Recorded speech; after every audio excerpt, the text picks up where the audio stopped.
لسر مسألة يعني تواصل وأمانة قصيكي زور جوان مثلا لما ثنويات صاحب جلال الدين الرومية يعني جلال الدين الرومي قال فقيه جوركان يترجعني إيش كسي كي أرستقراطي بو يعني كومالي جندو ديو أنا يهبو خلقي كي زوريش مرو مالات وعاجل وشتيان وبخير في الروانا فقيه جوركان يأسر ذا لقوني طبعا لا تشي استشهد جيركي أو كراو تمزار جايب يعني خلقي كي زوريش لأوروبا ولأمريكا سرداني فجلال الدين روجانا كدرت شيء لحجري مدرسة كي دقريتها وخلكاني مثلا لجادة كلويان يتلقوي دوستنو دز سرسينا وكو عيني بودا كانوا وكرز وتقديري إتر إنساني جوايا خوي كاتي كشم كسيجيني بوكردي نفسيتك كنتو زبر زبيتها بتايبتي جمي بيواني عيني يعني بدري جايني جورك لنفسيتي خو بزنزاني أنت ده أبوان ف روجدارك بيتي ذكري روجل دبيني لكناري الربارة كلوية كسيك دانشتو درويشة كي مانكو دانشتو يترنا لبري غلصيتها ناس صلاوي لي ذاك عنا يجو كو خلقيك لو بري شقا مكان دوسا فبيصير جلال الدين يعني فقيه منطقي ومثلا كعبايك عالمي كعواق جورك خلق هموي خريكي ترهيني بودكا تنازلات وشي بودكا بو اما ما سيتوا فروجك ايكاتهين دادا بس زوكو جاحظ ضليت الانسان اجر لقاعيك وصد كسيتي دابي مثلا صالون اللي صد كسيتي دابي يكسيان ببيني هستي بوت نيتو سرنز بولاي او دتي كبوش هستي نيه فجلال الدين جيت الله بيدل مثلا تو شيء اتجاه جلال الدين كتير كي لا بوا لجربالي بوا او كتير بيجي لو سلمنا لبروا جاري سلمني قلت ام بيرجو انا ما مثلا شاف كردنا هذين دسنوس يشبه حبر دم السايت لسريني جلدي حيوانه وانا قلت له الرؤيه قلت له هي الرؤيه فقالت جلال الدين ما تشي لها قال كتير كتيبكي ولا جنيه يخافنا أو جلال الدين يعني قريتيه برد بيه كاكو تشيته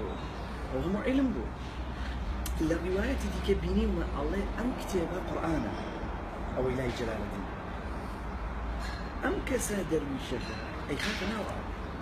كي خاتنا أو جلال الدين زور هين دبيتن توما علم رويش غير أرواح حبركي بهين أرواح أنا جبوا تورا دبي بدو شون تورا نبن تورا زامز بو علم بو نود سلطان فمن روج أنا تورا بوي جلال الدين بيصير كتابك هنا كاتمو وش كاتو إذا فرنا جلال الدين أنا تو كتابة خر يعني أو قرآن مثلا توات كرت هو غدر بنا لين الجملة بجلال الدين الله اطلب علما لا يمحوه الماء الله بروتو لموضوع الدواء زانستيك وأو نيبا وأو بردي فإنت جلال الدين فقيهتي لو شفا أزانية مشتيكا طبعا أما دواي شخصية أبو مارون بيته كشمسي تدريزية هيك لجودتين عرفاء كان أجد شيء قولي جلسة وهيك دروس لاعبيكي ذهني جلال الدين وكو ما يلس أفلاطون بنا سقراط دروس لاعبيكي ذهني أفلاطون إن جبها حال جلال الدين على شو كذا أو آياتي بيضاء كاتخوك موسى بخدري وتوا أتبعك على أن تعلمني مما علمت رشدا على شو أنت كون ويتو أو علم الرشدا في أركيك خطرك شمس نفسي جوابي خدري زندة داتا وكلا صورتي كفاتوا در إنك لن تستطيع معي صبرا در ناتو صبر نامي در تاخذك ومن صبر در زور باشا بياني أتشي أو شمس بجين دلا بياني أتشي تبازا جوزيك خمر يعني عرق يعني طاس يعني وقتا مثلا قاب عرق لبازار دفلوشي جلال الدين عليه من فقيه وشارم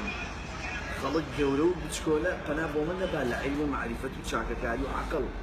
من شو لو كاربها والله كيف خوتا اقدر تويش فيني من كيوي او الرجل كذا ويفيري علم الرشد بك وكنت شلون خذ الفيري مسايكل جلال الذي دقريته ماله شو خيبونا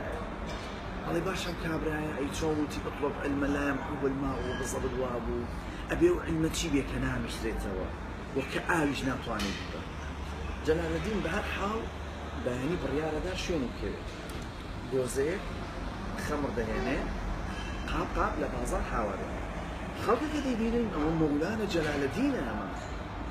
بشي كان ضلين مولانا شيت بو بشي كان ضلين اما لاوله كابراك في باز السوق بس قام يستقعوا السوق كاتن بتاعي خمن بيجي بشي كي ديكاش دبورين ولا بتاع كانوا لخلق كتشون او شخصيتي استقعوا لي على افرج لبازار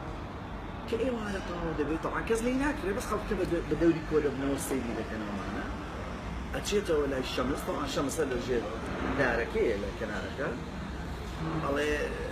من أول كردو خلق من نفرتي يعني لكن مش شخصيتي خون دورات الشمس يجدلت طواو تو فيربو فيربو شنو بدباتو جيشتي صفا تو صدقيشتي درزي عفان إذا تو حياة من يقدر تو خلق يسبت كاس قبول من قاعد ولا الشارع لو شاريك خلق رجعنا لو بري جادين صاروا لك بس نفرت اللي بقى على الجامعة أو من تدرس من تو شخصيتي السرطانية كبواد زين توشتيكي أو شخصية تو علمي كتبوا معرفية كتبوا الزهد كتبوا بس أو شخصية السرطانية كوكو وهمي وكو تاشا برد يقول سبشتي تو كي جایەکی بچکۆلە بووی نەدەتوانی زیادکەی گەورەبی بەرز بیتەوە ئێستا ئەو تاشە بەردە مەسەلە فبەم جۆران جەلالەدین مرافەقەی دابوو لەگەر شەمس ئەبێ ئەمێنێتەوە تا ئەبێتە ئەو جەلالەدینە کە گەورەترین مەوسوعەی عیرفانی ئەدەبی بۆ ئێمە نووسێت کە مەثنەویاتە ئێستاش بە هەزارەها شوێن کەوتوی هەیە لە هەموو دنیا لە ئەمریکا و ئوسترالیا و مەزارەکەی لە کۆنیا بۆتە مەرجەع جامل بس نشيل القصة إنسان أجر بيه إنسان يبي بخوا بيجي يعني إنسان يبي صاف أبي أم شخصية تانية كالسريتي لا يبا أم شخصية تانية خلق ناوي كبودان يكمنا وعيز ونظام شيء ما أنا مو وهمن أبوي حديثك شيء ذلك احفر التراب في وجوه المداحين بس ما تحتاجها خوي بيا بس كي زور يني وري مقرأ شو كأنه واحد إذا كنتو فيش نكوي فإنسانك اللي رجلي ماني شوا